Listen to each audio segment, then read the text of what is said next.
Good morning, ladies and gentlemen, and welcome to the closed loop panel on Tuesday morning. Thank you very much for coming, and I hope we can provide you a lively session with some good interaction and Q&A. I'll start by introducing myself. I'm Malcolm Ross, and I'm a trained geologist. I prefer pronouns he, him, and his, and I was raised in central New York in a family, middle-class culture, revolutionaries. And I'll explain the revolutionary mark a little bit later. Until a year ago, I was the subject matter expert for geothermal at Shell, and I carried the title Black Swan Detector. That was a title I made up for myself, and it probably deserves a little bit of explanation because I think it relates to what we're going to do here today. The concept of the black swan was first put out by a guy named Taleb. He's a professor at MIT, and it was the idea that there are events that are very large, unpredictable, disruptive, and once they've happened, everyone sort of, with retrospect, says, "Oh, that was obvious that that was going to happen," right? And so it was my job at Shell to look for black swan technology. So technology that was going to go big, it was going to disrupt Shell's strategy, and Shell needed to get on top of it in advance. And so I did that for several years. And in the course of that activity, I identified closed loop geothermal as what I thought was going to be one of those disruptive technologies. And I found a couple of others. Which I won't talk about because they're proprietary to Shell, because Shell may still be pursuing them. Shell has chosen not to pursue closed loop or geothermal basically at all, except maybe in the Netherlands. Anyways, the point of it was that when I got out there and I saw what closed loop had to offer and was differentiated from classical geothermal, I thought, you know, this could really make a big difference, and it could disrupt the geothermal world. It could disrupt the oil and gas world. It could be a sort of a Goldilocks solution to the carbon energy crisis. I will point out that I think that revolution is happening. So my first meeting like this was about, I think it was 4 years ago. I first met Joe and the Greenfire team 5 years ago, I think it was. The first GRC, I think there was maybe one technical paper on closed loop. I think the next one, there was maybe one session. And now here we are today. There are 3 closed loop sessions today alone. The closed loop companies have space in the exhibit hall rather than camping out at a table. And I think we're seeing that progression of closed loop taking a position and a place in geothermal. One of the things that intrigued me about closed loop was that it seemed to be a technology that was being pushed forward by startups. And that's what I think is unique about today. Everyone in the panel represents a startup. And startups are really carrying the weight here. This is not the heavyweights. This is not, established entities. These are folks who have disruptive ideas and are caring for it themselves. So that's a little bit of the context. I would like to now introduce you to my fellow revolutionaries, who we call startups these days. And they'll just give a little bit of context of who they are, what they do with their company. And then we're going to transition into a longer presentation from each of them. So we'll go in the order of the presentations. We'll start with Joe, and then John, then Lev, and then John. First, a big thank you to Malcolm. Is this better? A big thank you to Malcolm. And it's always fun to tell stories about Malcolm. So he's not only the black swan detector, but every project he works on, he names after a different type of bird. That's right. So that's a compliment if he names a project after a bird. Anyway, thanks a lot, Malcolm. My name is Joe Shearer, and I'm the CEO of Greenfire Energy. Yes, we met 5 years ago in the Shell Game Changer program. I'm a lawyer by background, which I sometimes hate to admit, but I did a lot of project finance and was a project developer for cogeneration back when that was popular, and then worked on wind and solar and other types of projects over the years, and ran into Greenfire and got involved. One thing led to another, and now I'm the CEO. So that's my background. John? Forgot him already. Yes, Please introduce yourself. I'm Lev Ring. I'm CEO of Sage. We at Sage are as hardcore oil and gas as it gets. My partner, Lance Cook, hired me to Shell in '96. And then my group developed expandable technology. We managed in venture, and then Shell sold license to Weatherford. And for 15 years, I was managing drilling and completion engineering and R&D at Weatherford.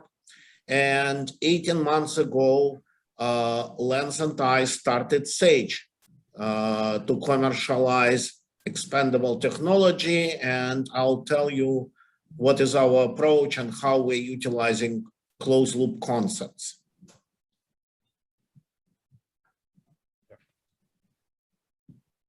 Okay, John Redfern, co-founder, president, and CEO of Ever.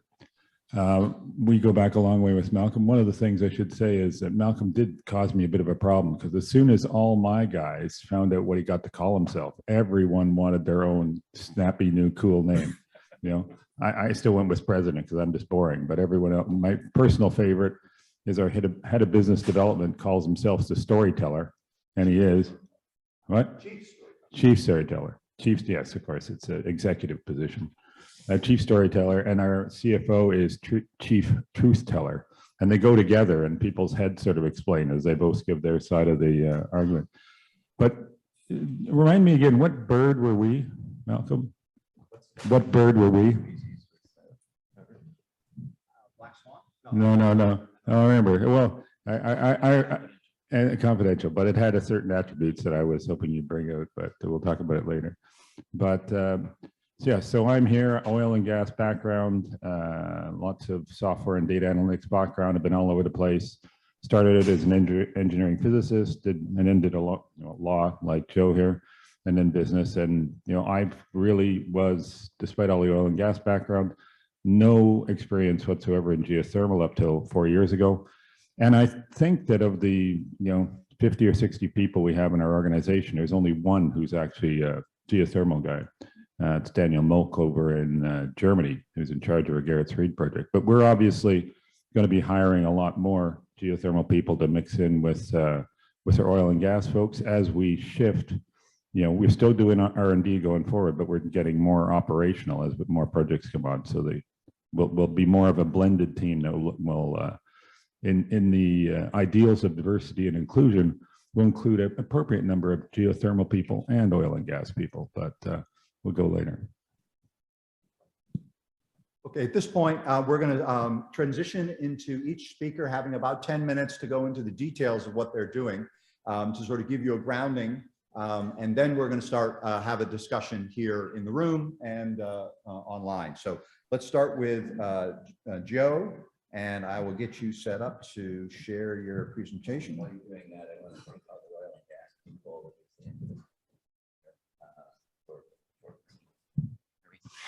For bringing the weather with you as well. So we had the power of the oil and gas industry on display at a geothermal conference with thunder and lightning and rain and serious in San Diego last night. So thanks to the oil and gas people, this is what you're helping the geothermal industry with.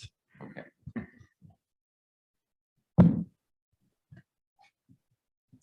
Great. So at Greenfire Energy, for the last 7 years, we've been working on closed loop geothermal. And what you're looking at here is a diagram of our demonstration project. And a number of you have been there in person because 2 years ago at the 2019 Geothermal Rising, GRC at the time, we had a field trip and some of you were there.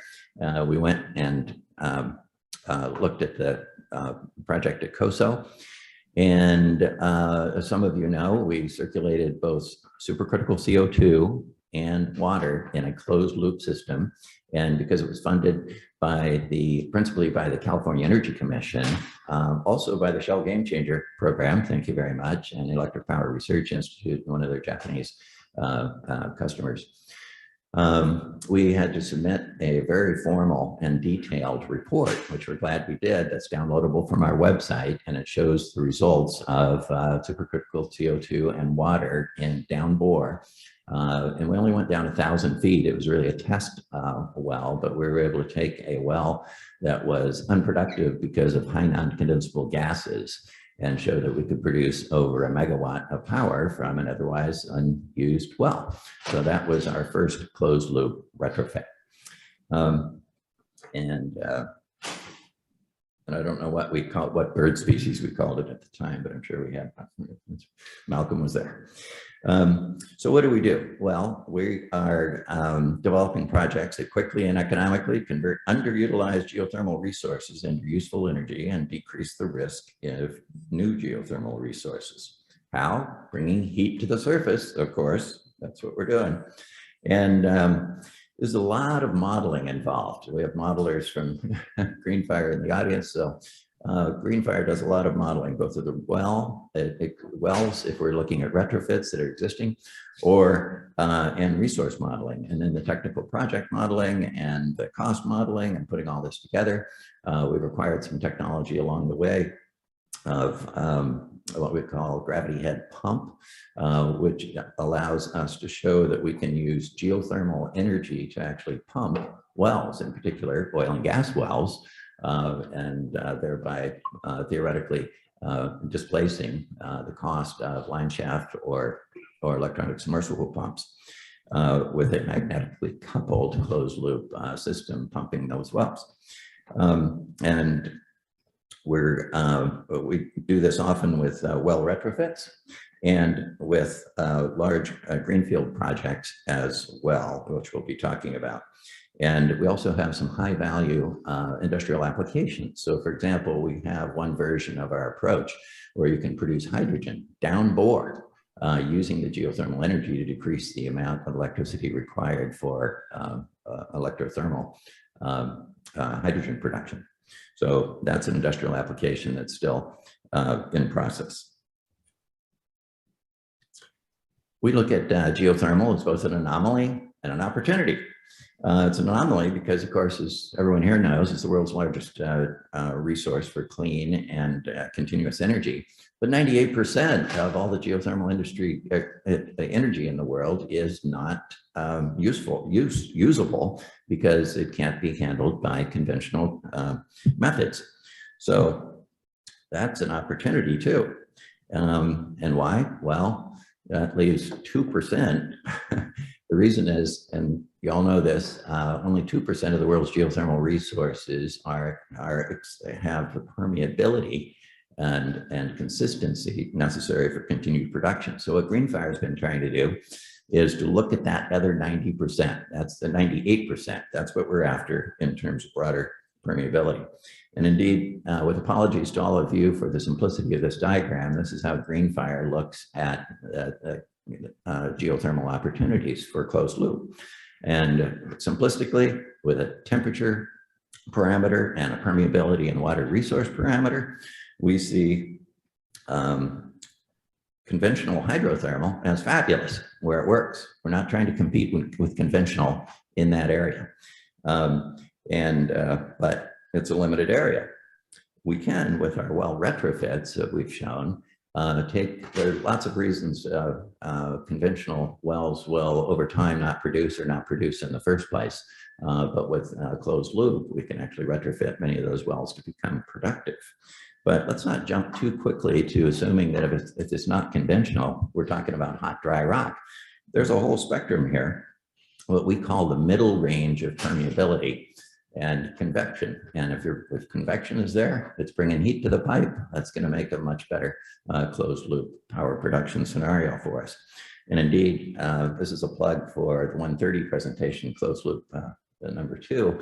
I'm giving a paper this afternoon on steam dominated green loop. So with particular, and with hats off to our modeling crew, we've been looking at steam dominated resources that don't, or two-phase dominated resources that don't have the pressure or water availability to continue producing with conventional technology, but with closed loop technology, they can produce. So that's my plug for 130 today, room C.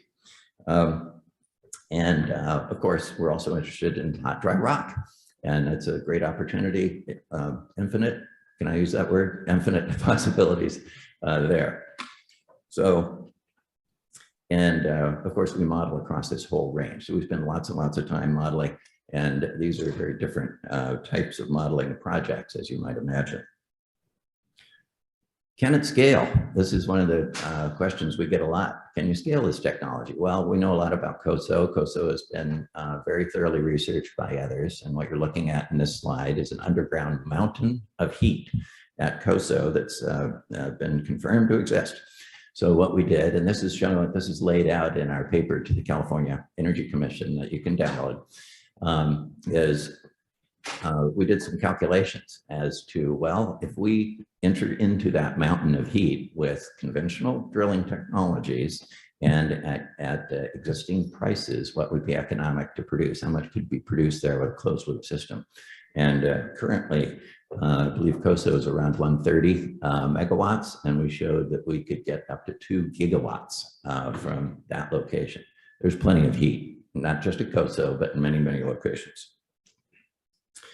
So our strategy has been to work with the geothermal industry, not against it.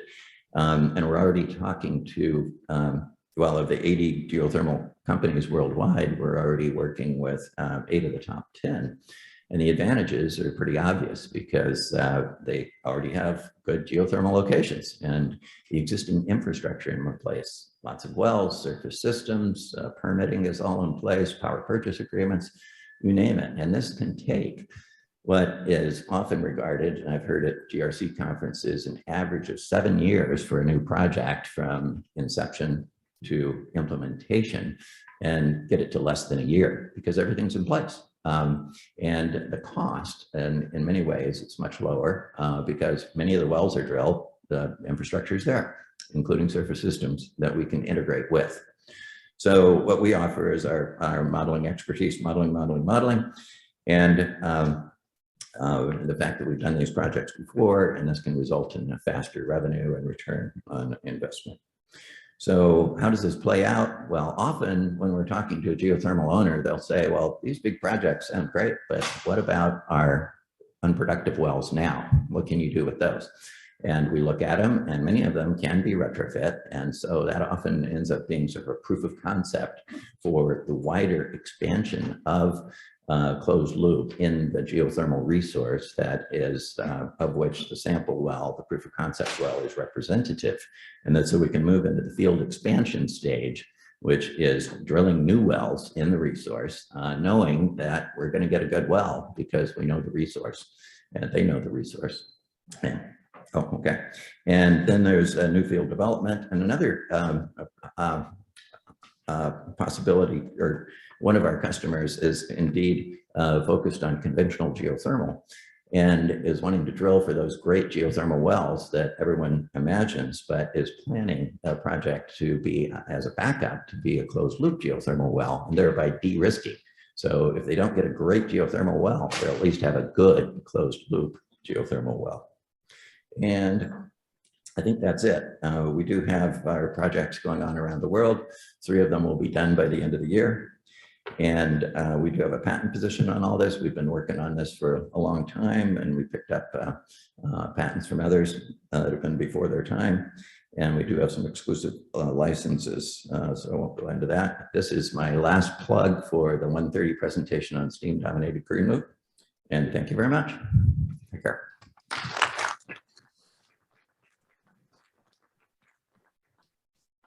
Thank you, Joe. I'm going to stop sharing here. And Lev, I'd like you to go ahead and take Yes, control. let me try to make sure that.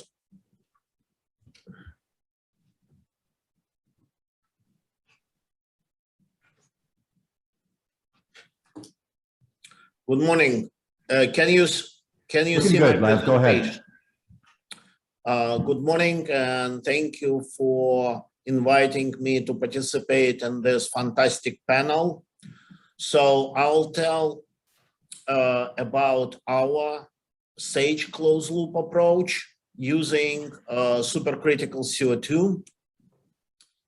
And it's very much overlaps with what Joe was describing before. We talk a lot to each other, and I guess it affects our visions.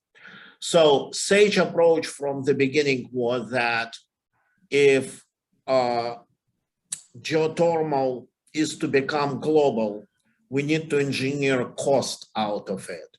Today, it's too expensive. And to be able to engineer cost out of it, we need to have a system approach, because if you need to cut costs 2 or 3 times, you cannot do it only focusing on drilling or subsurface engineering. Everything needs to be looked at as integrated system. And as same as a green fire, we put a lot of effort in modeling and combining both methods of downhole heat harvesting, transferring heat to the surface, and then converting heat to mechanical work or electrical power. Now, if we are sitting at the surface and we're measuring, looking only at production and injection rates, and we have a temperature gauge, pressure gauge, and flow meter, we actually don't care what is happening downhole, because just measuring all this, we can calculate what is the maximum power, electric power can be generated, because enthalpy and entropy can be taken from the table if we know temperature and pressure. Mass flow rate is measured by the flow meters, and efficiency, utilization efficiency, can be also found depending on what conversion system is being used. And so what happens is, if we're in a mid enthalpy range, which is above 100 C and below 200 C, somewhere between 250 F and 400 F, and the only thing we have at this surface, organic ranking cycle, it's very difficult to make this commercially feasible. Surface conversion has very low efficiency rate and very expensive per megawatt. So we were actually focusing what can be done to optimize surface utilization, surface conversion using closed loop approach. And so when we say closed loop, what we mean is that we're using downhole heat exchangers and supercritical CO2 as a working fluid being pumping down, and we have a thermally insulated tubing, and then CO2 turns around and acquires heat. And then what happens when it comes, as Joe said, because of the thermal siphon effect, and if the depth, let's say 15,000 feet, and density between room temperature and 150 C of supercritical CO2 is going to be different 3 times. So what happens when CO2 will comes to surface, there will be positive at least 1500 psi pressure gradient. And that's what allows you suddenly to switch from organic Rankine cycle to Brighton cycle. Well, the advantage of Brighton cycle is that you can operate in a supercritical space, never crossing your saturation curve. So your efficiency immediately, utilization efficiency goes up like twice. And interesting thing that cost goes down dramatically because now your turbine is adiabatic expander, and 3 megawatt turbine weighs only 300 pounds and the diameter is like 6 inches. So that can be built at a fraction of the cost of conventional ORC turbines.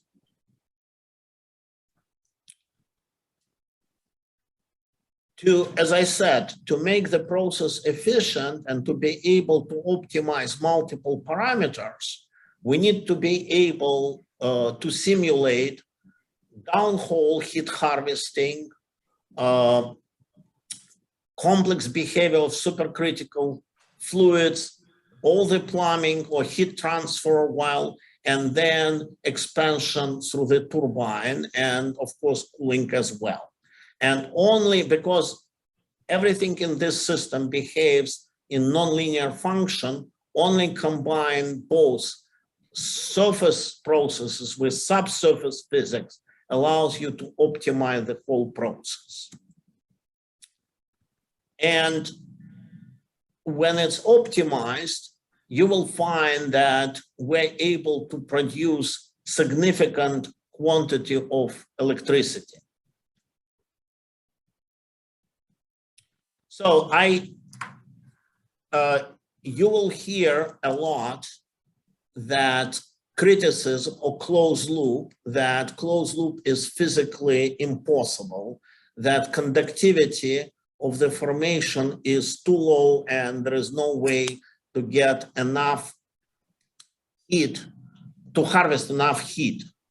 Well, the answer is if you substitute in the equations correct physical parameters, you will get from the same type equations estimate that gives you around 2-3 megawatt of power per well. And that is electric power. That is not heat power. Now, this approach significantly underestimates the real physics. And so if real simulation is run, then this becomes around 5 megawatts. And also, but it does require significant lengths of downhole tubing. But today, as for example, EVER is proposing, there is a way, there is technology existing today that allows it to drill downhole. That is the last slide in my presentation, and we'll discuss questions later. Thank you, Lev. Go ahead and stop sharing if you would, please. Yeah, yeah. And I invite John to make his remarks either up here or from there, whatever you're comfortable with. I hate podiums, so I'll do this here. And again, thank you, Lev, for doing our calculations. But this shows how unified we are. I'm also not going to belabor the point here with a bunch of extra slides. I think most people have seen too many of those from us anyways. And if you haven't seen them, just go out and hang out next to the big black obelisk there and they'll get played for you anyways. When it comes to our own demonstration site, it's been running continuously, on thermosiphon for the last 2 years. You can go and visit in person if you want, or visit it virtually if you got a pair of Oculus goggles. So all those sort of ways of doing things can work better than me describing it or showing some slides here.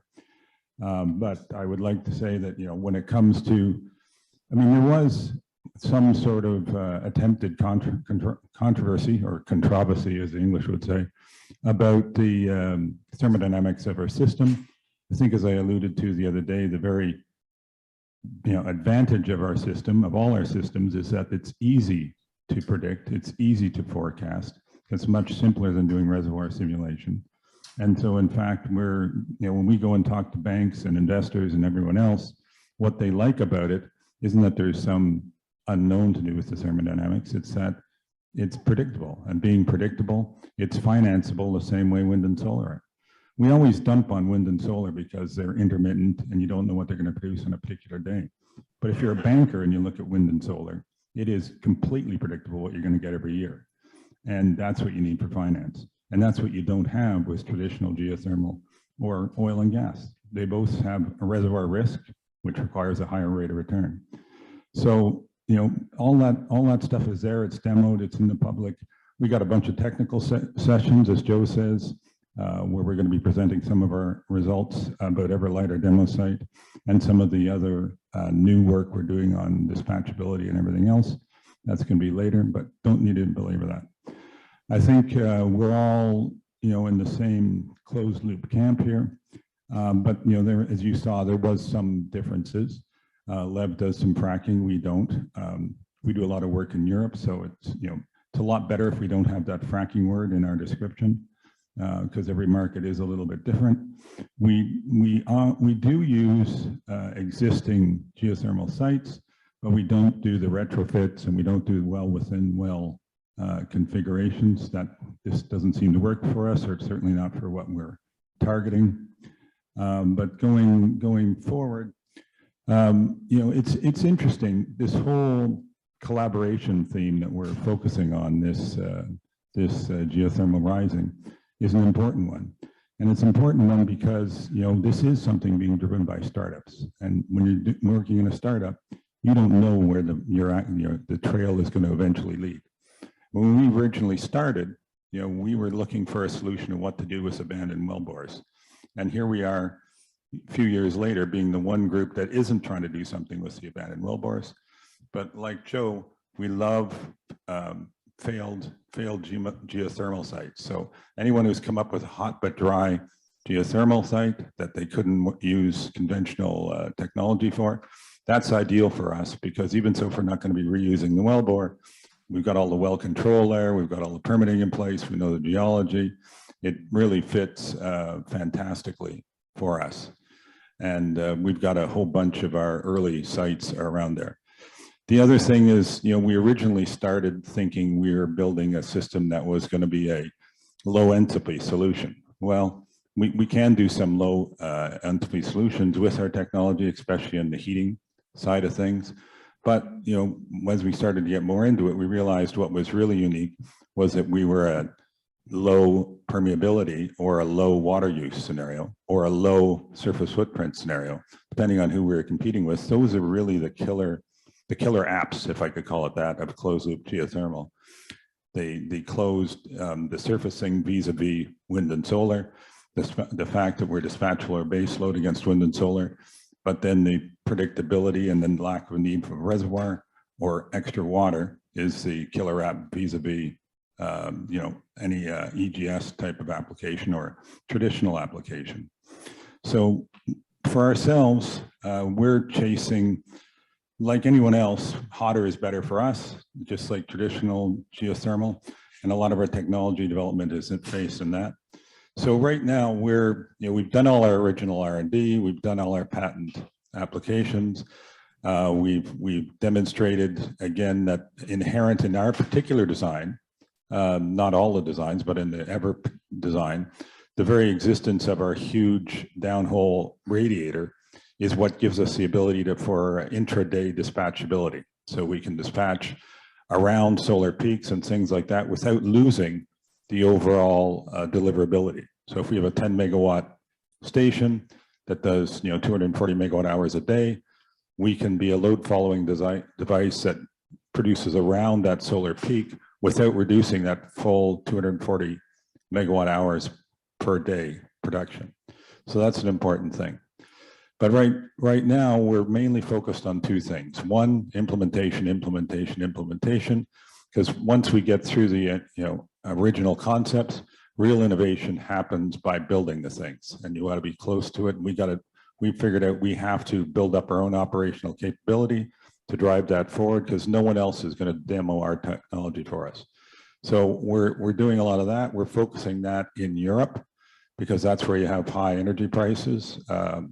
Yes, we're still an expensive solution at the start, but when you're getting 251 euros per megawatt hour, that's a good place to start when you're on your learning curve and trying to drive down the costs. We'll also, as you'll be hearing more going forward, chasing that high temperature dream, and we're going to be testing a lot of technology in that sense, more in North America. Prices are low here, but drilling costs are low, heat gradients are high, and it's a great way to push forward. The other thing we're trying to do is push forward a massive pipeline of projects in conjunction with our commercial partners, people like BP, Chevron, various sovereign wealth funds, various VCs and that. Because one of the things we're very cognizant of, we're a startup, we're trying to change the world. And you can't change the world if your project takes 10 years. We don't get ours down to 1 year, but maybe 2 years. But if it's inherent that it takes 2 years to do a project or more, we got to do a lot of projects in parallel if we're ever going to leverage this thing up and really change the world, as we were talking about the other day. So we've got a lot of stuff going on in parallel, different projects, different counterparties, learning different stuff with each of them, and trying to focus on whatever the next commercial one is to get it over that hoop, to get it financed. And we're doing a lot of work on the financing side, like I alluded to. I'm probably running out of time here. Alluded to the other day when it comes to, just 1 minute? Okay. So, we've raised a lot of money in the technology side to go and do the original R&D. We still got lots of that money, but now we're talking about the real money to implement these things, because as we said, the first ones, we're going to have to put some of our own skin in the game. And that's when we're talking about trying to put together this, with outside parties, this $1 billion fund to fund, well, essentially Everloops or closed loop solutions around the world. I think that's enough for now. I'll leave the rest for questions and answers. All right. Thank you, John. So I think what I sense going on here in that timeline of closed loop at GRC is that we've transitioned now from talking about what is closed loop and is it going to work to implementation, right? And the subject of this presentation was advantages and challenges. So when we talk about advantages and challenges, we're no longer talking about is it possible, we're just talking about where's it sweet spot, where's it not so good, and that's a whole different feel to me. And so let's dive in. We actually have a 10-minute break scheduled now, but I'm too excited and it feels a little too early. So if you need to get up and go, great, do that, except panelists. No panelists are allowed to leave. Or I'll speak for you and you're not going to like it. How's that for a threat? So let's get into the advantages and disadvantages. And we've already talked about one a couple of times, and that's this question of conduction versus these convective systems. And I think Lev has already mentioned it a little bit, and so has John. But I wanted to give Joe a chance. Did you want to speak any more on this this perceived disadvantage of conduction in that microphone? Conduction in essentially a non-convective resource. Is that what you're Right. Well, talking about? Yeah. The basic criticism that geothermal will never work. I mean, closed loop will never work because it's conduction only. Yeah, non-convective. Well, for one thing, as you recall from my presentation, we're looking at lots of resources that do have convective, what we call the middle range of. It's not just a conventional versus hot, dry rock world. There's a world in between that, and there's a lot of that world. And another plug for the presentation I'm making in paper this afternoon on that. So that's my initial response. However, we did do a bunch of work with Lawrence Berkeley National Lab 6 years ago, and did a serious modeling endeavor with conduction only, and came to very similar conclusions as to the others. Conduction only does work You have to be careful. You have to be smart about it, but it does work, and it can be economic. And indeed, our proposal, our report that I referred to about COSO, taking COSO from 130 megawatts to 2 gigawatts over time. That was a conduction only analysis. So, yeah. And in case any of you missed it, Joe's giving a presentation at 1:30 this afternoon. You might want to go here. Yes. Before we leave this subject, John or Lev, did you want to add any final remarks before you put this conduction challenge to bed? I just wanted to say that there are a lot of publicly available publications that models details of different incarnation of closed loop approach, and physics does work, okay? So nobody's arguing that thermal conductivity of the rock is low, okay? But it doesn't mean that approach doesn't work. Thank you, Lev. And John, last remarks, put it to bed. I mean, conduction only is sort of a brute force technique. I mean, it takes a lot of surface area. That's why we got, 50 kilometers of well bore for one ever loop. So the physics does work. We've been focusing on how to do that cheaply and efficiently. As well, what we're really worried about as well is given the sort of well system we're drilling, we want lots of structural integrity in the rock we're drilling through. So we're actually, not looking for that extra permeability. If there is some outside in the reservoir, it can enhance the returns, but we're really looking for that, rock that's not faulted, that's, as structurally sound as possible, that we can drill in and have good well mechanics that'll last a long time and be able to be drilled in a predictable manner. So we're in fact, we're not looking for permeability to bump our returns. We're looking for lack of permeability for reliability in what we're constructing and everything else. And we always seem to be able to find that, whether that's in a step out well, away from a traditional hydrothermal source, or going to a deeper horizon, perhaps an igneous horizon below a geothermal source. But yeah, it's not been a problem to us. And we've modeled it every which way, as you can imagine, and so have all our partners. So as you say, it's settled science. All it is now is a question about economics. And on the economic side, we've had to convince a lot of people on that too, whether it's the BPs and Chevrons of the world, that it makes sense what we're doing, and everyone else who's investing in the projects. They're all going through a certain due diligence, and they want to be convinced that yes, the thermodynamics work, and yes, the commerciality of it works as well. All right, thank you. And we do have a comment from the audience online, and I would encourage you to continue, those folks who are online. I think there's something like 30 of you. If there is some remark you'd like to add, please do it in the chat window and we'll try to bring it up because I can see it here. Will Gosnell points out that it makes a big difference whether you're talking about 1D or 3D models. And those folks who've all been doing this model are all doing these 3D models. And that really does make the difference, the third dimension. Any remarks about the 1D versus Yes. 3D? Yeah, I can comment on this. We did extensive modeling using COMSOL, which are 3D models. And yeah, I mean, yes, 3D adds complexity and it's computationally expensive. COMSOL have this pipe element that allows it to do much more efficient, but the answer is still the same. So if you want to establish is your well is going to produce 4 or 4.5 megawatt electric, absolutely, you need to do 3D analysis, okay? But 2D is pretty good as estimating what you can get. Thank you, Lev. All right, let's move on from that.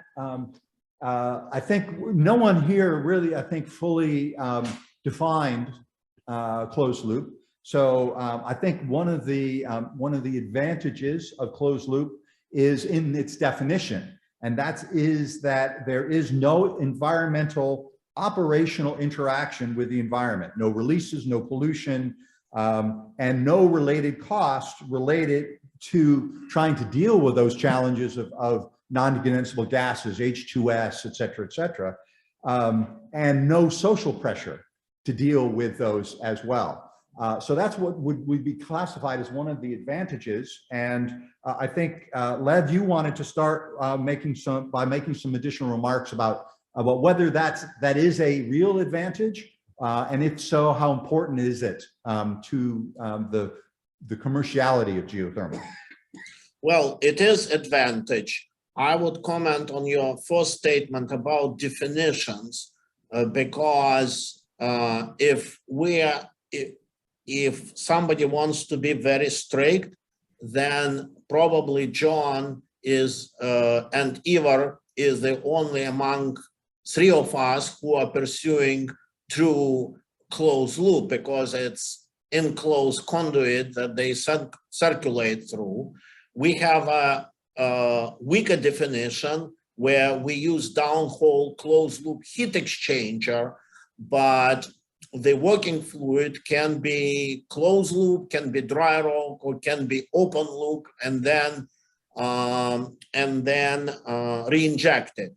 Now, big advantages, for example, for us, while we're using supercritical CO2, and very often byproduct, we co-producing electricity using natural gas, then byproduct is CO2, and we can effectively sequester it because that is our working fluid. Okay, thank you, Lev. And Joe, you picked up the microphone? Did you want to? Yeah, no, one of the huge advantages for closed loop is from an environmental point of view, and that was demonstrated in a very memorable way to my colleague John Muir a number of years ago, who's here, as we were sitting down with some EPA regulators and talking about the regulatory experience. And I believe the question, I'm going to retell your story, John, is that they were asked, well, if you're not injecting anything into the environment and you're not pulling anything out, you're just pulling the heat out, then there's really not much to regulate. And to have the regulators say that made an impression on us. And then furthermore, in connection with our demonstration projects, for example, if you're working with an established geothermal resource under like the California Environmental Quality Act, CEQA, which terrifies many people, that's a phone call to the Air Quality Administration, because they've already been permitted for electrical production in a particular area. So again, this idea of 7 years to a new project, much of which is a regulatory delay, is just not there. Excellent. Okay, let's move on to another advantage that we've touched on, but I think we need to go deeper on, and that is around the idea that it's likely to work with traditional geothermal spaces, so you can complement, or as Joe does with retrofits. Joe, do you want to make some remarks about that first?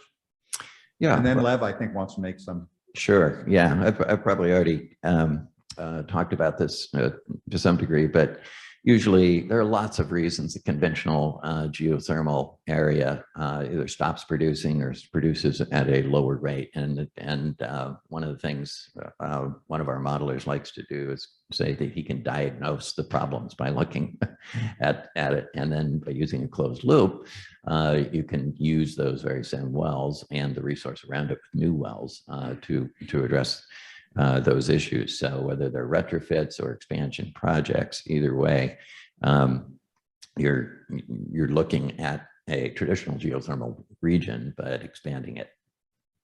And since Lev comes from the oil and gas world, would you remark a little bit about the sort of the reuse thing? Yes, yeah. So this question, when I was reading it, it was about geothermal. My answer is broader. Can we reuse gas wells? And so the answer is not straightforward, because there is no oil wells that will exist at the temperature that are economically feasible, but deep gas wells do have enough enthalpy, okay, to conceivably convert it efficiently to electricity. The challenge is majority of the gas wells, deep gas well, will have very small casing tubing size at the bottom. And every type of geothermal system, closed loop, open loop, whatever, it's all about mass flow rates. And it's next to impossible to circulate commercial quantity of working fluid through the 4-inch casing at 15 or 12,000 feet deep. With that said, offshore picture changes dramatically because there are a lot of big wellbores offshore and they cannot be reused. Additional advantage offshore, you don't need to spend money on cooling. You have almost infinite cooling environment. Thank you, Lev. And I think John wanted to talk about another aspect of reuse. I mean, for ourselves, we agree. You can obviously reuse certain oil and gas wells. You can reuse somehow certain geothermal wells, and that we'll do that where it's appropriate. But our real focus is on scalability, scalability, scalability again. And if it's a heat market or heat use you're talking about, the real thing is you got to make sure that that heat is right there where you want to use it. Maybe you happen to have a appropriate well right there, but it's driven by the off-taker. And what we're really focusing on is electricity, because that's the scalable option. But to make something scalable, I'm not interested if this well over here or this one thing here works. I'm more interested in an implementation where I'm putting down a few rigs and they're going to drill in the same location for years and produce gigawatts of power. So once you put that mentality on, I don't want to mess around looking for redoing existing wells. There is a business there. And I think you guys do some good business there, but that's not our business. But that's. And as a geoscientist, let me add a couple of remarks to that as well. What I've heard is that every well is different. The casing is different. They've got different problems. Every well, if you're going to oil and gas well, you're going to reuse is going to require days to weeks of analysis as to whether that particular well is going to work, and then you're going to go to the next one. It's going to be a very time-consuming thing, and trying to do this at scale is going to be difficult. There is one other aspect of reuse, and everyone keeps thinking of hardware, but the reality is the most valuable reuse, I think, of oil and gas is the data, is the geological models, the structural models, the seismic data. Given the audience, you're supposed to say it was the people, I think. It was supposed to be the people, given the audience. People, okay, sorry, people first. The data, especially when you're trying to go to everywhere in the world now with the geothermal anywhere, that opportunity to use that existing compiled information stack that's already in GIS or in a modeling system is a really valuable thing, and we shouldn't miss that. Let's go back to this scale question a little bit. Although we had now a couple of different pilot studies, they weren't just pilot, 1,000 feet for Joe and a relatively lower temperature for John at the test at Everlight. What is the when does this get to scale is really the question, and I think Joe wanted to make some remarks about this getting to scale thing. Right. Well, it depends what you mean by scale, of course. If you're scaling to a number of retrofit wells, then we're already at scale, right? If you're scaling a resource of existing wells as a group to a surface system that already exists, which we've been asked a number of times to plan to use an existing surface system, then that scale already exists as well. But if you're talking about big projects, yes, it still needs to scale. But the components of that are this is not a research lab. We're in the field with real commercial projects, and indeed, as I might have said, we have 3 projects that'll be done by the end of the year, one of which has been tested in hot, dry rock, and the results are already in, and thankfully all the results matched our modeling. Thank you, Alvaro Maya. Anyway, so yes, there's growth and between here and scale, full scale, whatever you mean by that. Yeah, and maybe we throw viability in there as well. Viability hasn't been proven. And I think Lev had some remarks, and then perhaps John can talk a little bit about the long-term picture from EverLife. I would follow John's original remarks that question of scalability, it's not as much technical question as a business question. How do you move from single or 1-2 well projects to multi-well projects? Because commercially, we are going to build 30-50 megawatt power plants, right? Which will require, at scale, which will require 12, 15, 16 wells at a cost of $120 to $150 million per project. So the question is how to move from equity financing of proof of concept to project financing. And as John said, everything needs to be done at the same time. Otherwise, we are 10 years before we will be able to deliver this on scale. But again, it's business question, not technical question. All the components are available.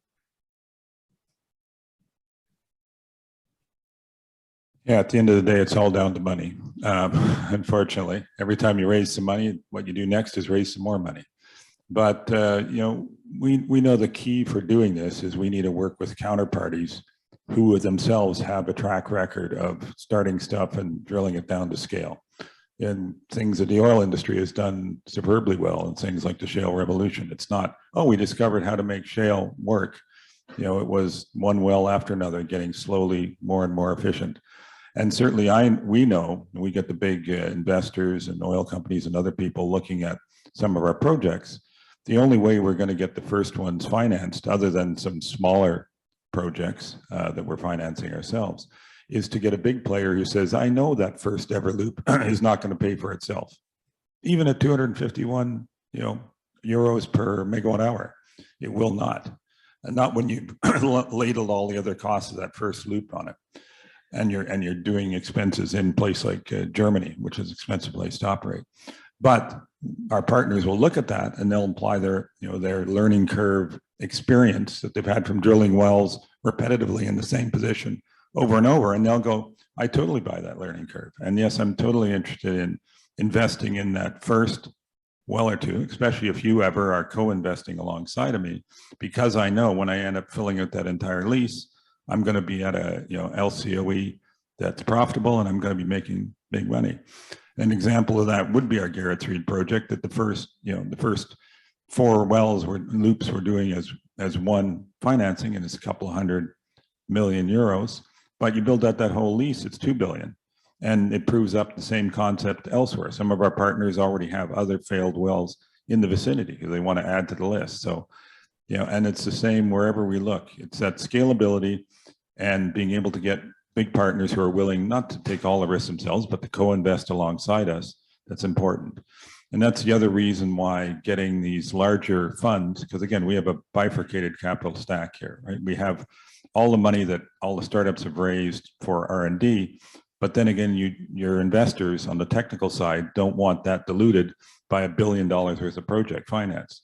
So that has to come in separately through different groups by creating a portfolio of these large projects, so that squeezes some of the risk and the cost out, and they will invest in a $1 billion fund, and that fund will then invest in a series of commercial projects. So it's that way we got to layer it up. That's as important as the technical progress, to be able to align all that whole financial stack with, like I say, not tech money, which wants a 10-fold return, but with project money that's going to be willing to make do with something in the low teens.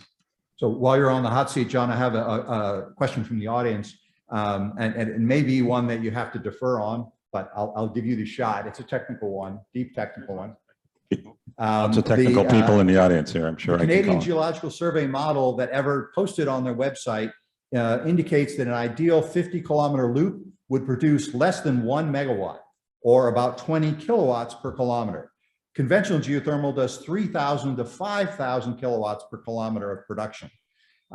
So that would indicate that you need to drill 200 times as many wells for closed loop as you do for convective systems. Would you like to? Well, I'm gonna call on my CTO in a minute here, but it's not. I can. What? But this way. I mean, it's not a question of what's the power per well. It's, you know, what is the implied LCOE and is it financeable? And frankly, if you went and told me saying, oh, here I have a traditional geothermal, and look, if it all works as I'm hoping to, which it never does, you know, I'm going to have a certain rate of production, and it's, you know, and I'm pretty sure it's going to continue for a long time, but you don't really know. Yeah. You know, I would not want to have, I'd much rather have as a banker, a multi-billion-dollar project that I know had low but sustainable and predictable returns than I would a one-off. The whole problem is geothermal wells are one-offs. They're not predictable. You got to be very lucky, only works in a few number of places. And what the world needs is something that's scalable, which means predictable, which traditional geothermal isn't. But when it comes to the specific question of, you know, power per megawatt, power per well, Kilometer drilled. per kilometer drilled, I don't have that on top of my head. Yeah. This, I think Lev has a remark on that. Yeah, Lev, take it away, Lev. I can kind of address this. It's comparison. We're comparing apples with oranges because it's assumed that conventional hydrothermal requires aquifer, okay? And if you have aquifer and you can produce from this aquifer at commercial rates for a long time, absolutely. I mean, but closed loop mostly intended for dry rock, okay? Where you don't have aquifer, you don't have hydraulic depletion, and you don't have scale because you're operating in a closed loop. So John's numbers are correct, okay? And you can calculate cost, and cost is going down. So you cannot, I mean, as I think Joe said in his presentation, hydrothermal provides only 2% of all the resources. It's not scalable because resource is not scalable. So the 98% doesn't allow conventional hydrothermal production. Put it another way, I see a bunch of people here from the geysers. I'm sure a better solution, we just discover another geysers and drill that. What are we wasting our time for? But that's. Okay, let's move on now to another elephant in the room. And this is the question of induced seismicity. I would say this is an existential risk to all of geothermal. But how does the closed loop world view induced seismicity? I think we agreed that Lev was going to start a little bit with that, and Yes. then we'll go from there. The reason it's relevant to us because we're probably the only among a closed loop that are planning to utilize some form of fracking to enable downhole convection. But we are targeting sedimentary rock, okay? And we believe that over last 20 years, industry learned very well, especially in Gulf area, in Texas, Louisiana, how to frack safely without causing induced seismicity. Now, that means that we all need to constantly monitor. Monitoring is key. And at least SAGE is planning, we already installed in around our test well and around our customers' seismic monitoring system. So we're going to monitor, but at low volume of hydraulic fracture that we're going to use in sedimentary rock. We understand physics. We don't believe there is significant risk. Thank you, Lev. I think John had some remarks. Yeah, for us, obviously, this is one of the differentiation points with, especially with CGS. So, you know, we don't really shout it out, but, you know, I'm not going to try to avoid it. But like Lev, we view it as a potentially existential threat to all of us if you have, you know, Lev's talking about doing it responsibly, but a lot of these practices can be done irresponsibly, as we've seen recently in France and that. And, you know, the problem is, what's my first degree in? My first degree is in engineering physics, nuclear physics. You know, when I was in year 2 of university, we had 3 Mile Island. Doesn't really matter what the right technical answer is. The public's not going to wear it. They're going to go, and here we are, how many years is that later? 40 years later. And, you know, you got SMRs in that, which probably don't have the same risks, but can you get them sold? Politically, Small module reactors. yeah. So it's just not working. And it's a little bit, when we're doing a lot of our early projects in places like Europe, whether it's fair or not, fracking's a dirty word. And so part of our sales pitch is that. But like Lev, we're trying to be responsible. We're certainly putting, you know, monitoring equipment in place well before we drill any wells. So we have the ambient sort of seismicity well tracked. And so that if an incident does happen, we can pinpoint where it's coming from. And that's not a complete solution, but it helps minimize the risk for all of us a little bit. But, you know, we all have to be super responsible, because we were talking about before, it's not just the rising tide lifts all boats. We're all in the same boat, and it's a tiny boat. And especially at this early stage of development, you know, people, it's hard to defend. Well, you know, we've been talking, there's places like St. Vincent are looking for a closed loop solution right now. And it was delayed because there was volcanic eruption, and everyone said, it must be the closed loop guys. But of course, all we had done is talk. So I don't know if talk of closed some loop. serious talking. Yeah. So we all have to be very careful. And it's an important point, not just for partisan, you know, differentiation on the marketing side, but just so that we all have a chance at this fabulous market and we don't upset it, because this is one of the few ways we can truly screw it up. I would agree with John's approach. The approach we take and the projects we look at, we aren't planning on fracking. However, Lev, we wish you luck with your heat root concept. I hope it works out, and don't cause any earthquakes, please. Well, that's one of the reasons that we're starting in Texas, okay, where we have a great experience of safely fracking. And what was it? Jackrabbits don't have lawyers? I think that was the expression from Pivot. No, that was taken out of context, and it wasn't me. But I want to make one other point here. As John said, you know, 3 Mile Island is sort of the classic case, but and very often appealing to experts doesn't really carry weight in a community. But this is a room of experts. So let me point out a paper in Nature in June by Im et al. From Caltech that relates to the Ridgecrest earthquake in 2019 and the Coso Field, which is a stone's throw from the epicenter of those earthquakes.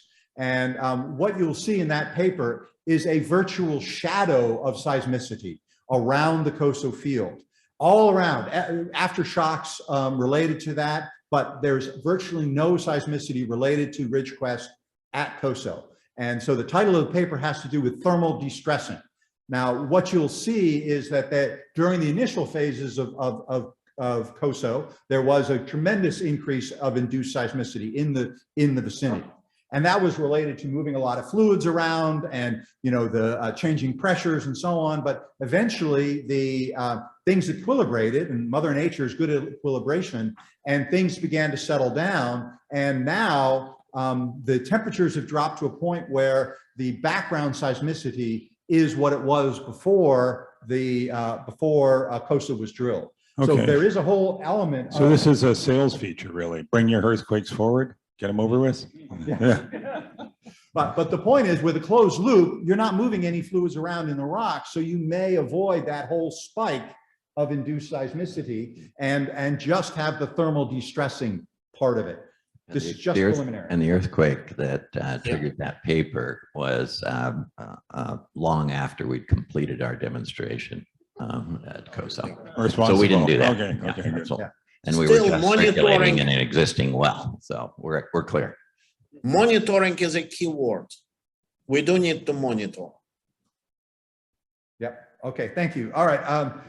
Let's see. Maybe now online we have some questions in the Q&A space. So we're taking chat questions and Q&A questions. And I will point out that I just got a warning that says your battery is running low. You might want to plug in your PC. So somebody please help This computer, yeah, it looks like it's running on battery. So ooh, that's going to be a challenge. Lev, this question is directed at you.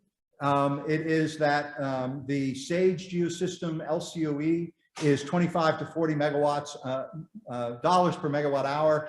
Is this what your goal is, or is it your where you are today? And then Ever and Greenfire, what are your LCOE, both numbers now as you see it and your goals? Yeah, so today at single well, we're between 50 to 60. And at scale, our goal and to be in a lower 30. Okay, can I take the microphone for a second? We just lost this. Thank you. So I think Lev gave us our numbers. John, do you have numbers you want to talk about? I don't have specific numbers, and they're obviously a lot higher than that at the start, but the numbers are really driven by three things. What's the local cost of drilling, and then what's the local offtake price, and what's the heat gradient? And those are the main things. And so depending on those, it can vary a lot. Obviously, one of the areas we're looking at building out here, unlike Germany, is the Western US, which has a good heat gradient. But a very competitive market, and we know for that we have to get $60 a megawatt hour or lower to be competitive. Even so, we're firm and we're dispatchable and have all these other advantages. We know that for that market we have to get below that, and we've got multiple paths to get below $60 a megawatt hour. Sorry, no, can't match Lev's 25. Sorry. Anyway, yeah, the classic answer, but it's absolutely true, is it depends, and it depends totally on the project. And so, and as John was saying, well, what's the cost? Well, if you're doing a retrofit, the well is already drilled, and if you're integrating with the surface system's already in place, the infrastructure is in place, so your cost goes way down. So we can have for simple retrofits a payback within a year or two, and so we're talking about LCOEs at 1 or 2 cents per kilowatt hour. Now, if we're drilling wells, then the cost is going to go up, but also the power goes up. So it's that combination of what's worth it. Yeah, for sure. The numbers I'm sharing are the scalable, achievable numbers. You're talking about big projects. I'm not curious with some one-offs here or there, but right. And then, but if we're drilling wells in an established resource, which where there's some convection, and again, I'm going to plug my paper this afternoon on steam and two-phase dominated systems, which is a lot of the world in the geothermal space. Then our LCOEs are 3 cents per kilowatt hour, somewhere in there, but it's a range from 2 to 5. I guess it would cover the whole range. And then for hot dry rock, it's more expensive. All right, thank you. I will ask the audience online. So the computer crashed here in the middle of all that, and I lost all of the chat questions and all of the Q&A. So we have prepared questions. How about people here in the room? Maybe they want to ask questions. Right. So please queue up if you have questions that you'd like to answer, but have answered. But in the meantime, we have 1 or 2 others, and I think what we were just talking about brings up a really important advantage of closed loop that we need to talk a little bit about. And this LCOE, the E means electricity, and electricity is not the only product here, right? And so I think the fact that closed loop systems can be put close to the customer, which means that you can provide heat directly to the customer rather than putting it on the grid, making that penalty of electricity conversion, and then having them convert it back to heat, right? So if you're close to the customer, you can provide the heat directly to the customer. We had a couple of points we wanted to make on the question of the location proximity. I think, John, you wanted to make some remarks about that first. Well, heat is obviously a really big market for ourselves. In Northern Europe, where we do a lot of stuff, the heat market's as big as the electricity market, which always sort of blew my mind. But the prices are really great too. We talked about the electricity prices in places like Germany being high as part of their feed-in tariff. You know, on the heat side, it's actually pretty good. You know, you can have anywhere between 25 and 35 euros per megawatt heat, which if you do the conversion to electricity is a nice price, when especially when you consider it means you don't have to put a lot of the top side stuff in as well too. No big ORC units and everything else. So it's highly profitable, but it's, you know, and it is highly scalable, but in a different sense. On the electricity side, you just get one big license area and start drilling. I mean, we recently were awarded a 750 kilometer, you know, big license area in Germany. I think that's sort of like 10 times the size of Calpine with the geysers, but we don't have that resource there. It's a low temperature resource, but it's a scalable resource. But when it comes to the heat, you look at almost every town. We've got some license areas in the Netherlands. We've got some license areas in Germany. You look at places like Poland or anywhere that's Eastern Europe, every town of 15,000 people or more has its own district heating. And Paris is the largest district. Paris is a big one as well too. And a lot of these guys, the key is they're, unlike electricity, you got to produce the heat right where you need it. And you can pipe it around a bit, but we know how much people love pipelines. So they don't want pipelines going all over the place. So, you know, we can, but because it's closed loop, we can put it where it's needed in the town and work from there. And the other thing that's an advantage is most of those, or a lot of those, you know, district heating systems are being run from the offtake or the surplus heat off coal plants or nuclear plants. Those are going away. So as those go away and create a big hole in the electricity market, they also create a big hole in the heat market. And so, yeah, this is a key thing. And we've got a lot of business development activity going on, because that's a battle you got to win one town at a time. And in fact, our first one, Garrett's Reed, is itself a combined heat and power project, because it's got a district heating network that they're going to be building for the local town. So we'll be selling electricity and heat as well. So good stuff. And I think that's one of the advantages of this kind of design, is that these things can change through the year as the seasons change, as demand changes. Yeah, I mean, and that's a really valuable flexibility that just making electricity doesn't have. They have what you call the bathtub sort of shape heat demand. So it's a lot at the beginning of the year, a lot at the end of the year, not much in the middle. And so to have those electricity markets that you can, you know, produce into during the summertime when you don't need all the heat is highly useful. Well, there are other direct use things. Joe, did you want to remark a little on data centers? Microphone. Yeah, we've been getting calls, so many calls. We're happy to get them, but a lot of people are calling us just because they have a huge electrical need, like a data center. They want to put in a factory, and they'll tell us, we want to put in a factory here, but we might be interested in putting it over there, and we want to be totally sustainable. And we're dealing with some of the sustainability groups within some big operations, because sustainability is everything these days. So having the ability to do geothermal anywhere is a huge opportunity. Now, of course, it's going to be easier some places than others. And we have those discussions with the folks that call us in that regard. And then another, we're doing a lot of work in Southeast Asia, for example. How many islands in Southeast Asia? 10,000, 14,000, something like this. One of the big geothermal companies there was is highly interested in closed loop, because you can take some of these islands and you can produce them, because you know there's enough heat in they're mostly all volcanic, right? You know there's heat there. If there's convection, so much the better. But you can supply the island, thermal or electrical or both. And so some of these islands may be currently powered by diesel, for example. Well, that's expensive. You have to ship it in. Why not use the earth? So that's another example of where you can, a closed loop geothermal can adapt to a particular location, right? Same with ourselves. You know, it's islands, obviously a lot of island markets we're following. That's where the dispatchability comes in as well too, because they have variable demands.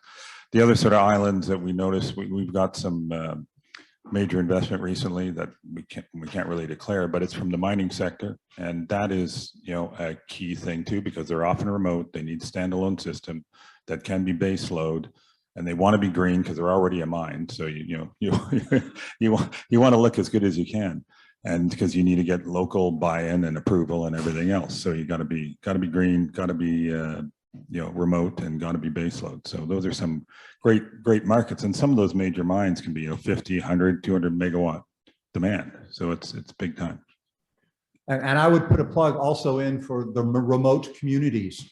Northern Canada would be an example, but I also think that this really plays in the energy poverty space, and places that don't have transmission, in Africa or other energy impoverished areas, where a local resilient closed loop that's scaled right for them and their demand would play an important role in reducing energy poverty around the world.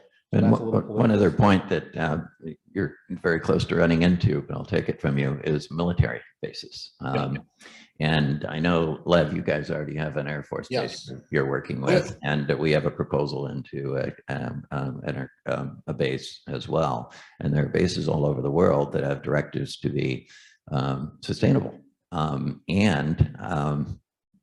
Guess what? The military has a little less emphasis on profitability in terms of, but resilience and security are the big parameters. So the military bases are also a good option, as you guys know. Right. Well, it sounds like we're all talking to the military, but but not talking to anyone else about it. Yeah.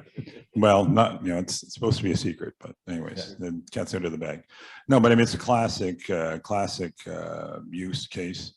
And as Malcolm says, these things work well for northern communities, but the thing I like about northern communities is it's a great place to compete against solar and wind, because it doesn't work very well. And the thermal differentials are higher, so the efficiencies are absolutely higher. So let's move on from that area. I recovered some of the questions from the Q&A, so let's go to that while we still have some time. One question was, what is the current drilling temperature limit for closed loop geothermal wells, and given available drilling technologies? And I would say that's not just a closed loop limit, it's geothermal limit. And what is the time horizon envisioned by these three companies to be able to drill to 300C, and what ROP is envisioned at those depths? Lev, do you want to start with that one maybe? Yeah, I can say, so our strategy relies on existing commercial tools that bottom hole assemblies usually today are qualified to 375F or 190C.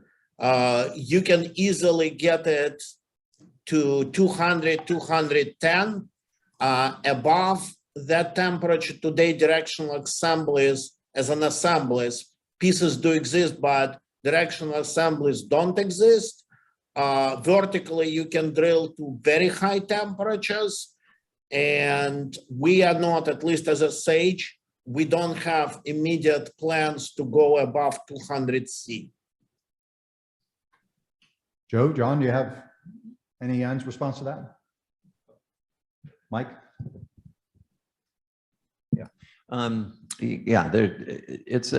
It's a tough question, because I don't, with all due respect, it doesn't give enough parameters to say what's the limit. Is there one approach to closed loop geothermal? Obviously, there are at least, well, we have several approaches. There are a lot of different approaches, and the cost is always changing. And that depends on the location you're in, whether it's Southern Germany or Japan, 42 yen per kilowatt hour feed-in tariff. So there's no technical limit or absolute limit. You have to be at a certain temperature or this won't work. It'll work at lots of temperatures, even low temperatures, very low temperatures. And the ORC world is designed to work with low temperature resources, right? So it's really a matter of cost and viability in a particular resource, which means you have to model not just the thermodynamics, but you have to model the cost and the production, and equate that with the longevity of the project and the price of power, and whether you're even making power. or you're just supplying thermal, so you don't have the efficiency loss. So it's a great question, except there's no specific answer. This may be another point of differentiation. We're all aiming the same direction. We started as a low enthalpy play, and building on oil and gas technologies, which tend not to be viable at super high temperatures.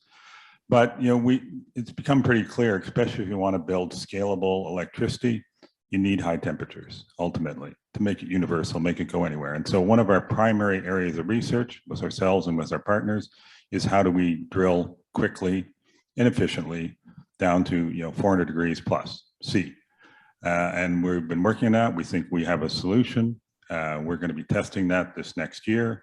We're looking for other partners to help us test it, but we'll be doing field test down to 7 kilometers this next year.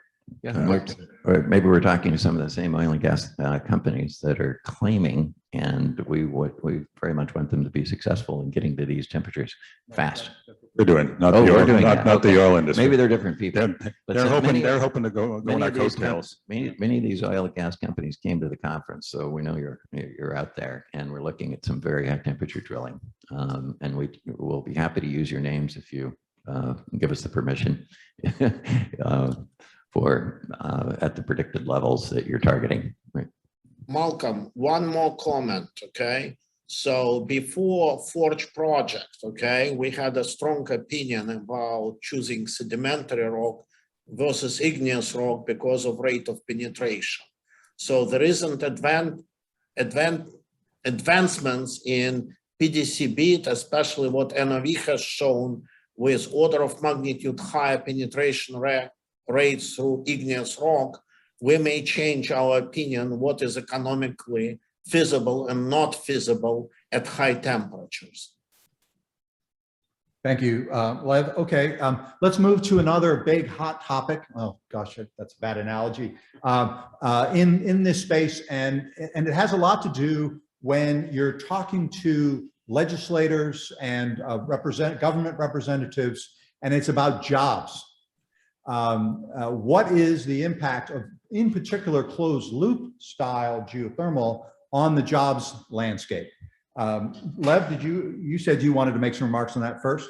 Yeah, so when we were talking about producing at scale, so we kind of feel that each well will be capable producing between, let's say, 3 to 5 megawatt of electricity.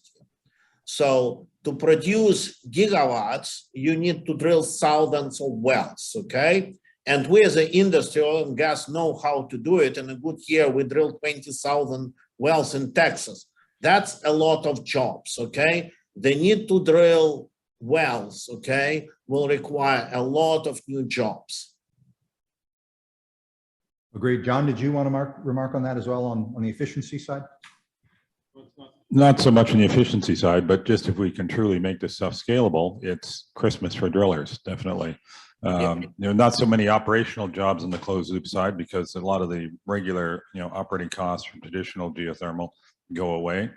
And it's predictable, so it can all be remote monitored, I'm sure, a lot of it, but it's a lot of drillers' jobs, a lot of, we should give every driller's vote should be for closed loop. And you don't even have to move. You can keep drilling in the same nice Bavarian town for years, but that's. Yeah, we've scaled the drilling campaigns are what we're really talking about. We're not drilling, especially in these large projects. These are very large campaigns. And that's so, for example, when we, in our paper that I've referred to or report to the California Energy Commission on our COSO modeling, these are very large campaign. You don't get to 2 gigawatts in hot, dry rock with just a few wells, but a more immediate, maybe the question is also related to when are all these jobs going to show up, right? Well, we're hiring, and I know Malcolm has a particular interest in geoscientists, right, and reservoir engineers. And yes, those are really important people to us now, particularly, and there's another plug for coming at 1:30 in the steam-dominated green loop and 2-phase. presentation, if we're working with an existing resource and we're going down to grab the heat from a particular feed zones that we've been modeling, we need the reservoir engineers and the geoscientists on the team. And so, yeah, we're hiring those people. Right? So that's current. That's not just when we get a big project, right? All right, thank you. No one stood up yet. There's still, as soon as you stand up, I'm going to give you the opportunity to ask a question. But I will go online to a question going back to the modeling. And I'll throw this one to Lev first, and then maybe John will want to weigh in this. I guess Joe mentioned modeling as much as anyone. So, but the question is around whether there is sufficient and relevant field data available to validate those models, or are they just random number generators? You know, sorry, Alvaro. So Lev, go ahead. Yes, we are very appreciative to Geo or Greenfire publishing their field results, because we're actually using their results to validate and calibrate our models. Okay, so are there a lot of data? Yes. Is it enough? No. So that's kind of, there is enough data to use to calibrate, especially Greenfire, who is publishing everything as far as field data. We're looking to have access to other data as well.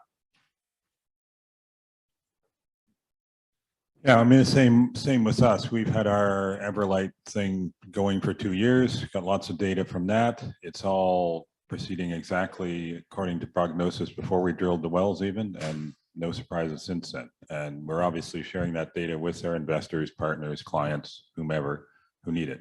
I don't think we published everything, but we've done what we need to. So we think we have plenty of information to validate our models, especially what we're modeling is so much simpler than a real reservoir model where you got fluid flow and everything else. We're not smarter, we just got a simpler problem, that's all. And the data availability, it depends on who it's available to, right? When we're, thanks Lev for your comment about our papers when we're working for the California Energy Commission. Yeah, it's got to be published to the world, right? But we're working with real customers, and you're under a non-disclosure agreement, and you're not going to be able to share that information. But it doesn't mean that the data is unavailable for the next project. Obviously, we can look at it, and we do look at it when we're designing the next project. We're not sharing that data. So there's a difference between data that's available to everyone and data available to those of us in the industry that are actually building a database within our companies that we can look at as we look at how to develop the next project. Right. Thank you, Joe. And we have a question in the room, please. Give us your name, please, and then your question. Yeah, sure. Spencer Bolander here with Icarus. Thought I'd break the ice in the room and get some questions going finally. So I come from the drilling world, oil and gas, a lot of HT, HP wells, laterals, etc. But high pressure, high temperature. Excuse me. Yeah. So I thoroughly enjoy a lot of the questions the audience has for ROP and whatnot. But question I have today is before the drilling process. So as we talk about this cross pollination from us and oil and gas moving over and, really bringing something different to the geothermal world, some of the questions we have to some of the more basic concepts as such as land rights, right? So to make closed loop successful, you're going to have a lot, just like the shale revolution, one after the other, right? Cut down rig move costs, etc. That being said, eventually you will be drilling on property that you don't own the mineral rights for. What does that conversation with your companies look like with mineral right owners and landowners as far as royalty rights? Because how do you charge for something that you're not producing barrel by barrel and putting on the market? And more specifically, isn't packed with all those BTUs, right? Like just not as rich. So just open conversation. Who'd like to take that first? Comments? I can start. There is no global answer, because even in different states, heat or water belongs to different estates, and globally it's also not clear. Each country has their own rules, but at least in Texas, heat and water, well, heat is equated to mineral rights, but if we produce water, that's surface rights. So the answer is it's being addressed through the royalties, okay? We are selling eventual electricity, and the way to address it is through royalties. Joe, John? Again, it changes from country to country, jurisdiction to jurisdiction. That's why when we go and prioritize our efforts, we focus originally on places that have an existing, geothermal regime in place. But some places it's very simple. Other places where they need some work, we've been lobbying. Other places, like you were talking Western US, it's not so much the land rights, but it's the interconnection rights and stuff like that. There's different roadblocks in every place, and we got to work with those. And like I say, we manage that jurisdictional risk by going through multiple jurisdictions and make sure we move to the one where it's the least roadblocks. Because again, for us, right at this stage of development, it's all about speed. And we don't want to get in some situation where we realize we got years to wait for a key piece of land rights or interconnection rights or anything else.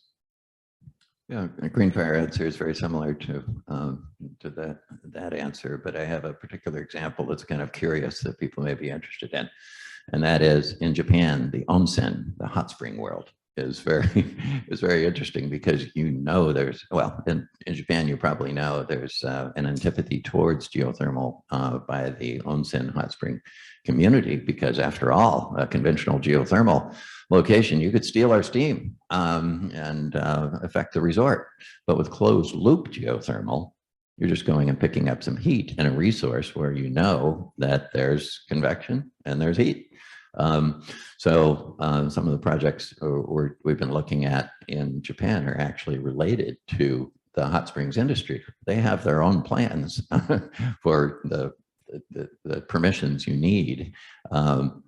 And so it's very specific to what you need in terms of permissions and how many kilometers away from the onsen the resource owners need to be contacted. So that's one into the spectrum. And then I think maybe the question was more about, huge projects, which of course would be very different for each locale. I think the onsen story is informative, and it actually goes further. The younger generation in Japan are not particularly interested in the onsen culture. They are not interested in the sitting in the steam room, and the whole power entity that goes, they want to go to Bali, right? And that's where they want to spend their time and money. So the onsen companies are actually struggling. And the last two projects that I know of in Japan are on site at an onsen. And a couple of onsen groups have gotten together and are producing electricity from their resource and now making more money from producing electricity than they were from the hot baths. So there is cultural shifts going on here as well that change values and understanding. I will also take this opportunity to elaborate a little on John's comment about every jurisdiction is different.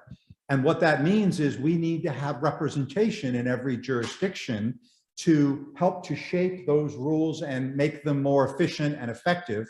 And to that end, I'm starting an effort to produce the Texas Geothermal Association with the idea of trying to streamline the process for doing geothermal projects in Texas. They have such organizations in California, and I believe Nevada is elsewhere. The plan is to make it as a section or a state chapter, something like that, of Geothermal Rising. If you're interested in that, please contact me, and we'll talk about how that's shaping up. Okay, any other questions in the room before we move to some others? Okay, and online, I don't see anything new. So go back here to the question around this learning curve thing. I believe, John, did you want to make additional remarks around the where we are in the learning curve and the learning curve effect, in particular related to geothermal? I'm sorry, closed loop. Yeah, I don't think I want to say a lot new on that, other than the whole concept has been validated with the talks we've been going on with some of our partners and some of the other additional investors in our projects. we get a lot of questions on a lot of stuff, but the idea that there's going to be some sort of learning curve through repetitive drilling on the same location over and over again, no one questions that, especially when they see how generic what we're doing is and how repetitive it is. So maybe moving closed loop has it's further up the learning curve. It has further to go down than traditional. We're earlier stage, so we got further to go down, but we're also better designed for that type of learning because what we're doing is more repetitive. If what you're doing is relying on sort of very detailed modeling of some reservoir and how it's going to react as you produce it, and you want to hit a certain spot, vis-a-vis some of the fracture networks and everything else, that's very different than us going and targeting a big block of granite or something that has no fractures in it, had no permeability. And we're going to be able to, put a couple of rigs there and drill, continuously for 5 to 7 years in the same approximate location to the same similar rock. That's when you get the learning curve effect. That's when you really squeeze things down and you can, get the rigs themselves fine-tuned and produced just for that one project because it's big enough. You can amortize the cost of that rig. And automation probably. There is no better use case for automation and machine learning than what we're doing. And so all those things combined mean that, no one questions the learning curve effect. And maybe Joe or Lev would like to remark around the learning curves on some of the unique stuff they're doing related to downbore heat exchangers, supercritical CO2, and the learning curves there. Lev, do you want to start? I can comment. So I agree with almost everything that John said. We understand learning curve mostly as engineering and cutting costs out of our projects. We are planning to achieve the same learning curve as in our oil and gas projects, pretty much 5% per year. And in the first 5 years, cut around 40% of the CapEx. And our partnership with neighbors, as a global drilling provider and manufacturing supply chain for supercritical CO2 turbines, we believe allows us to do it. I think, Joe? No, I agree with all of that. I think this is a big opportunity to thank the oil and gas industry for coming strongly, pivoting, shall I say, into the geothermal industry yet again. This time, I think it's going to happen.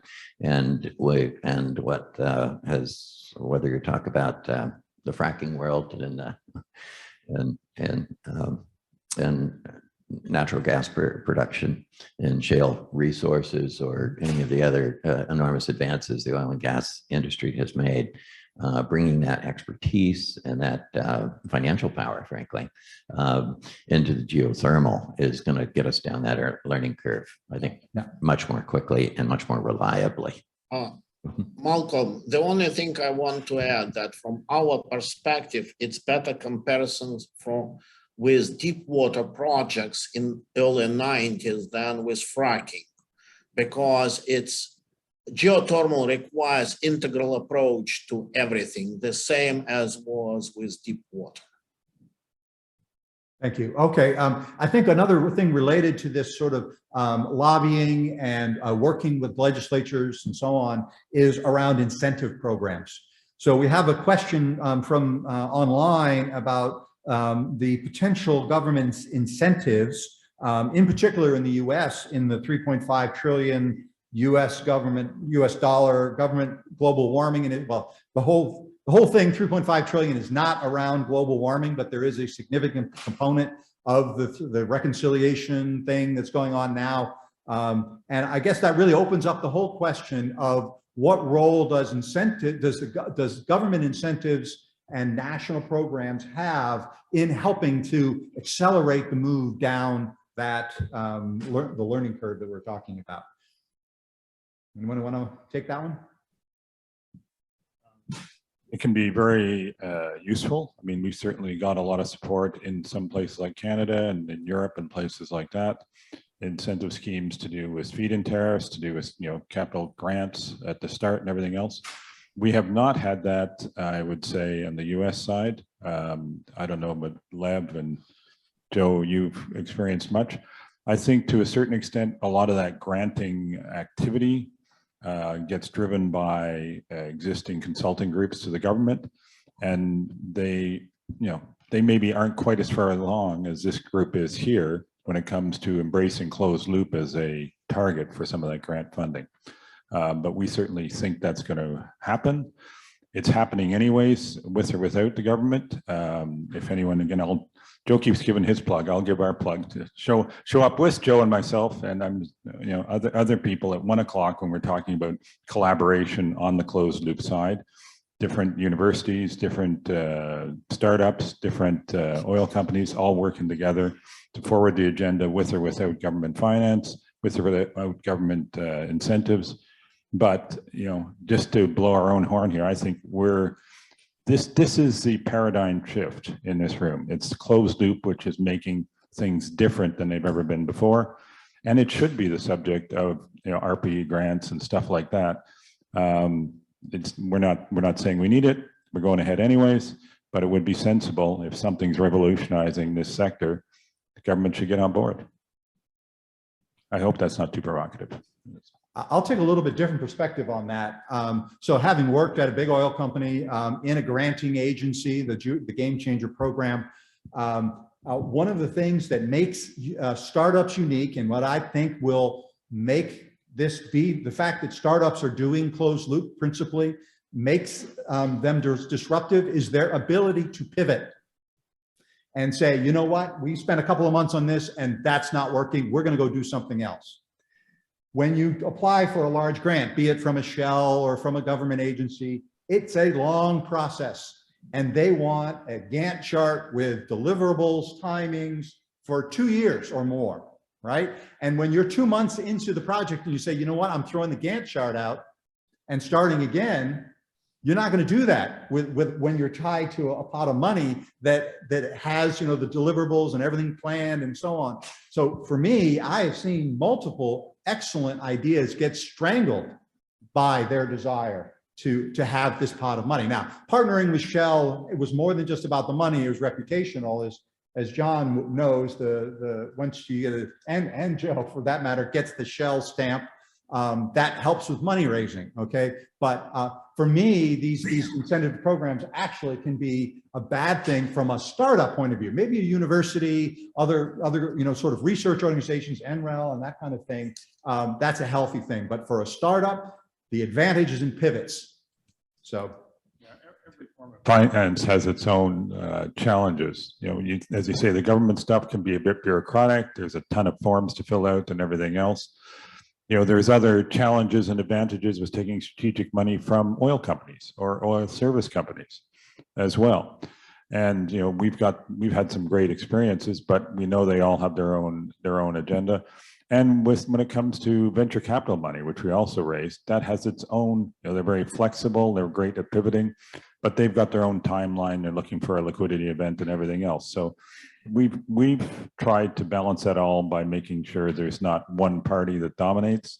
We're tapping all those different sources, plus the project finance side of things, and trying to get the right balance of all these things, while all the time being cognizant of the fact that if I get money from somebody, whether it's government, oil service company, oil company, VC or whatever, it always comes with strings attached, and you can't be naive. You have to manage that.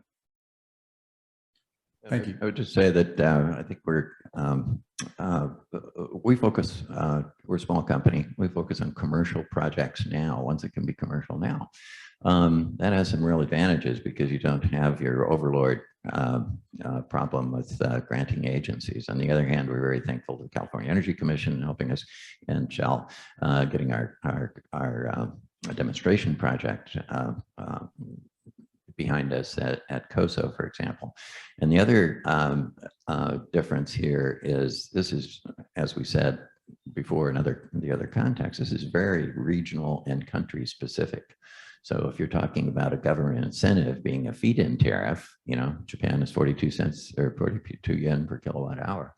And that's a 15-year guaranteed feed-in tariff. Well, that's great. And you don't have the burden of the grant overlord perhaps holding you back. But yes, it's a government incentive for sure. Yeah. And it's really gonna help. And that said as well, we have projects going in Philippines, for example, and there the government has told the geothermal companies that they have to produce. Doesn't have to be with closed loop, but they have more. They have clean energy goals. So are those government incentives? Indirectly, they are, right? But they're requiring the geothermal companies to step up and increase production, which is a great opportunity for us. Okay, I'm going to wrap it up here now with the questions in the audience that's petered out and online. We've been talking a lot about advantages and disadvantages, or challenges, I guess we decided to call them, differences between these groups of startups. But I'd like to close with the common ground. And where can these startups work together? What is where can they make valid progress together and leverage each other, which we've already heard evidence of. And John was going to make remarks on that because there's a session about that this afternoon. Well, I also wanted to end up saying something nice about EGS because I don't want people to get the wrong opinion, and something nice about the Department of Energy and the Geothermal Technology Office. We haven't had an RP grant or some specific thing for Ever itself, but the Forge project itself has been a fantastic boon for the industry as a whole. And in fact, in our own view, it's added more to our understanding and our future plans than anything else, because it has made and demonstrated great strides in hard rock drilling and speed of hard rock drilling. And that's, I think we'll have in our little talk later today at 1 o'clock, when we're talking about how we can collaborate with each other.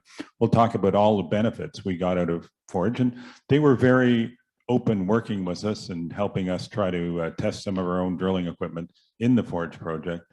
And the results have been extremely useful for us. So I don't want to sound like I'm complaining all the time, because that has been a very fruitful project, and I applaud it.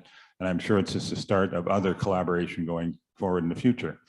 But the other thing on the collaboration side, I'd hope you'd join myself and Joe and all our other partners at 1 o'clock. It's only a 20-minute session, but we're going to have a bunch of our collaborators from academia, from other drilling companies, from service companies, from other geothermal closed loop companies there. We'll talk a bit about some of the projects we've been working on together, and maybe flesh out some of the things we could do jointly as well with new people. So everyone's welcome. Thanks. All right. Well, I took 10 minutes away from you because we didn't have a break. So I'm going to give those back to you now. Thank you, everyone, for attending. And please give a round of applause to our panelists who worked very hard.